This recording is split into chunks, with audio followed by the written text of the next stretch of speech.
Φιλαράκια μου, καλησπέρα. Πώς είστε? Είμαι έξω από το Βαρέζε, πιο πάνω από το Μιλάνο λίγο, πιο δυτικά, και με πιάσα 15ωρο εδώ. Βγήκα χθες το βράδυ 9 και 4 και 20 από το καράβι, πολύ μεγάλη καθυστέρηση, και θα φόρτωνε και θα έφευγε με ακόμα μεγαλύτερη καθυστέρηση μετά τις 2 η ώρα. Πετύχαμε τρομερά κακό καιρό. Μας πήγαινε από Κροατία συνέχεια, Κώστα δηλαδή, γυαλό, και ξαφνικά όταν έφτιαξε ο καιρός έστρεψε αριστερά για Ιταλία. Το βράδυ ήταν τρομερά δύσκολο. Κοπάναγε το καράβι πάνω στα κύματα, το πήγαινε κόντρα αρκετή ώρα. Τέλος πάντων, είμαστε σόι, όλα καλά. Βγήκαμε καθυστερημένα, περπάτησα όλο το βράδυ, κοιμήθηκα 3 ώρες μόνο στην Πολόνια για να πάρω λίγο τα πάνω μου. Έκανα 3 ξεφορτώματα στο Μιλάνο, μάλλον 2 στο Μιλάνο και 1 στο Βαρέσε. Αύριο έχω να πάρω ένα φόρτωμα και έρχεται έκπληξη, δεν μπορώ να σας πω ακόμα τι, αλλά έρχεται έκπληξη. Είμαι πολύ ενθουσιασμένος. Θα κάνω κάτι το οποίο δεν το έχω ξανακάνει, το ακούω αλλά δεν το έχω ξανακάνει, θα σας πω όταν έρθει η ώρα, όχι ακόμα.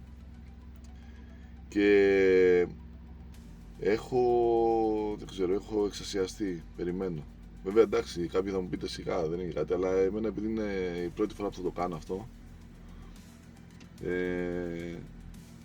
μου αρέσει πάρα πολύ. Ειδικά αυτό το άγνωστο, δεν ξέρω τι θα δω, που θα δω. Είναι φανταστικό, πάρα πολύ ωραίο. Τέλος πάντων, θα τα πούμε στο επόμενο βίντεο, το οποίο φαντάζομαι θα είναι στο δρόμο προς τα εκεί, που θα σας πω.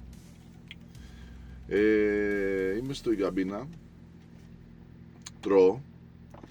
Θα κάνω άλλα 2 βιντεάκια, τα οποία μπορεί να τα ανεβάσω σήμερα ή αύριο, που έχουν να κάνουν με νέους οδηγούς. Τρομερή σαλάτα έχω φτιάξει, είναι εξωπραγματική, δεν ξέρω, η γεύση δεν υπάρχει, είμαι φανταστικός.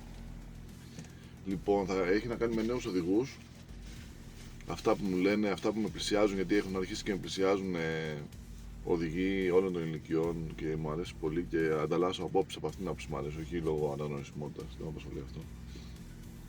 Λοιπόν, και θα κάνω 2 βιντεάκια για να πούμε κάποια πράγματα και να απαντήσω σε κάποια ερωτήματα. Οπότε κάνουμε διανυκτέρευση εδώ έξω από το Βαρέσε,